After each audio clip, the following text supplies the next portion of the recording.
So, you're looking for the truth. I saw a bumper sticker. It said, amazing, an entire internet, and I can't find the truth. The truth is that I looked for the truth for a long time, but I had one advantage.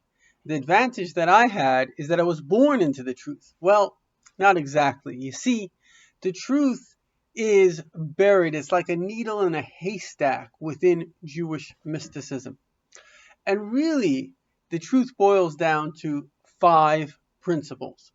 The first principle is let's deal with what is reality. Reality, at least the reality that we're in, is a time-space dimension, right? So think about it. You live in time and you live in space. That's a fact, right? Good. The second, and this is very, very important, is that who is living in time and space? A philosopher once said, I think, therefore I am. But who is the am that is thinking? Just to prove that your existence from the fact that you're thinking doesn't prove who you are. So who exactly are you? What is thinking? What is desiring? So each and every one of us has a soul. Now, in order to have a soul, there has to be a first soul, the creator, where everything physical and spiritual comes from. So the creator made a time-space universe, which really Genesis goes through very accurately. And in that, he placed a conscious being, namely a human. Now, what is this conscious being? So we exist on actually multiple levels. On one hand, the essence of the soul is God, right? If you take fire and you light a fire from another fire, what is that? That is a fire from the fire.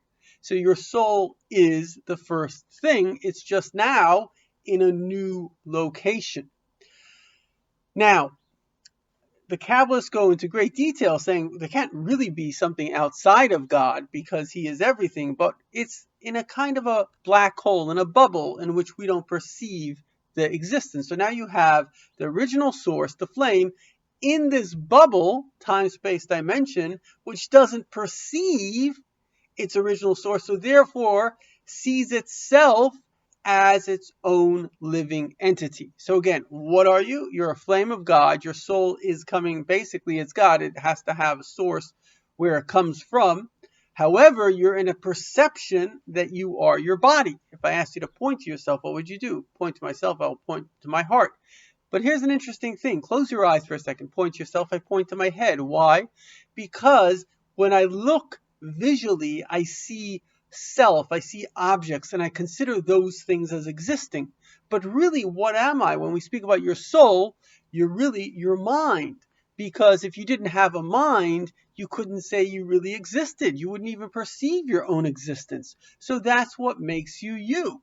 And that's what, when God breathed the breath of life, it speaks about he had ruach mamala, that man became a thinking, speaking being. To speak takes thinking. You have to be able to communicate an idea. That's what speech is. If you're just rambling, that's not speech.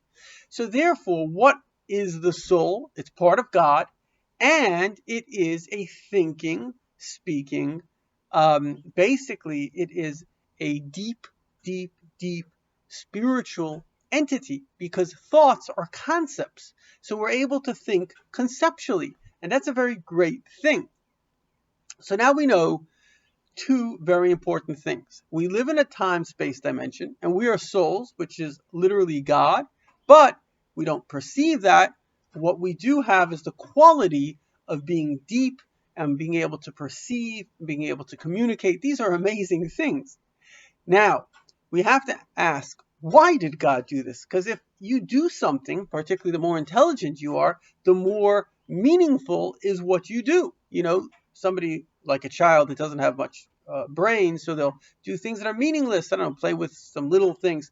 But if the more intelligent you are, the more what you do matters. It's important, and you do meaningful things. So if the creator, who has infinite intelligence, created us, there must be something very deep and very meaningful in the creation. And this is a very deep thing. I don't want to be too long, so I'm just going to go back. Quantum physics proves this, but I'm going to go to the bottom line. And it goes like this. The creator foresaw us, because past, present, future is the same by the Creator. There's no time and space by the Creator.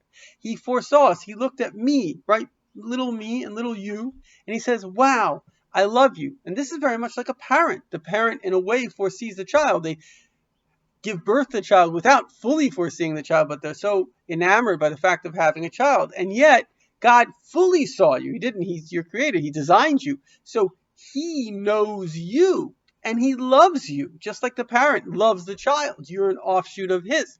Now, that's the reason why we were made, out of love. However, this is very interesting. So if you love someone, what do you do for them? And these are the other two fundamental truths. And if you have these 5 truths, you have the entire, basically, human story. And that is, what you do is you do 2 almost opposite, but actually complementary things. Number 1, you don't coerce them. Coercion, people that use force, are actually sadists. It's just a way of being mean. Excuse me. But if you're a healthy human being and have no need to put someone else down and use kind of coercion to get them into your righteousness, etc. So then what you do is you give them free choice. And in order to create free choice, God put certain basically debased instincts in us. We have an instinct for grandeur. We have an instinct for debased sex. We have certain really bad instincts in us. Now, then our job is, and this is very important, our job is to transform ourselves, because again, our soul, which is part of God, which is intelligent, is beautiful, but that can be in their brain. But to give you free choice, God put in your heart, in your instincts, certain very bad things. People have done a lot of evil on their way to power. People have done, when they were in power like kings, they took over countries. They were merciless. They murdered many, many, many people. While we're talking about this, any kind of ideology that justifies the means, like communism did, like the radicals do today, say, okay, we can coerce people because we're right, they're evil. Because that's not something they would want someone to do to them. And that's the classic rule. When a Gentile came to Hillel, he said, what is the entire Bible? He says, don't do to someone else what you don't want them to do to you. The rest is the explanation. So whenever we're justifying an action that we wouldn't want someone to do to us, it's actually an evil motive, but we don't realize that we're evil. And the reason we don't realize that we're evil is because the mind represses the fact that we're bad. So it's actually those people that are most messed up, and they're basically afraid of, it's like called perfectionism, etc. Obama was a very good example of this. He was a complete perfectionist. But that is because they're afraid of criticism. And because they're afraid of criticism, what they're doing, all of their behavior that looks so great, is not based on love or an ideal. It's based on fear.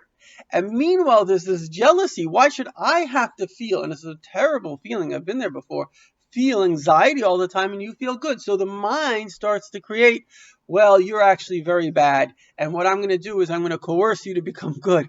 And meanwhile, what that does is it makes you, that's the subconscious intention, to be as anxious as I am because I'm busy criticizing you. You see, it's a subconscious evil, but God is good.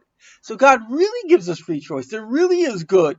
The opposite of grandeur is giving unconditionally. The opposite of debased sex is love, uplifting. So when a person can use the same things, because really good and evil are just mirror images, it's the same force, just in the opposite direction. So when a person uses this in a positive way, then what actually occurs is that, and this is an amazing thing, is that you transform. That instead of being a debased lowlife, you are now a wonderful human being. And when you do that, let's use money, for example. They say money is the root of all evil. But in Judaism, money is the root of all good. It just depends, am I getting this money because I'm selfish? Or am I getting the money because I want to help others? Now, of course, there's an in-between stage, which is I'm doing it to survive. but that doesn't make you better than a little, I don't know, a little squirrel that nests away his little nuts. He's also doing it to survive. So for you to be angelic, for you to be special, it actually takes effort. And that's the most amazing thing that God did. He gives us free choice. He gives us debased instincts, and we know the truth. Everyone knows the truth, goodness and kindness. It's not rocket science, but it takes effort to do it. And so you have the ability, and one of the ways you have the ability is because you have a mind and you have a heart that are in war. So you have to tell yourself what to do. If you don't instruct yourself, if you're not your own master, then you're your own slave. Again, if you're not your own master, you are your own slave. So you must be your own master. You tell yourself what to do. Sometimes if your body's not listening, shout at yourself. It will listen, because it's not really a powerful entity. It's just a desirous entity. It's like a little child. It's throwing its tantrum. It's not powerful. It's just delusional and desirous. You can shout at the child and it will just calm down. And so the bottom line is that this world is a place, it's a time-space dimension in which souls, parts of God that don't realize they're parts of God, that have intelligence, they're deep, they have speaking abilities, and they were created from the infinite love of God. And because he has infinite love, he has given you free choice, which means he has put some debased instincts in you, and you have a soul which knows the truth. When you overcome those debased instincts, when you transform yourself and you do good, then you give yourself the joy of being an awesome human being.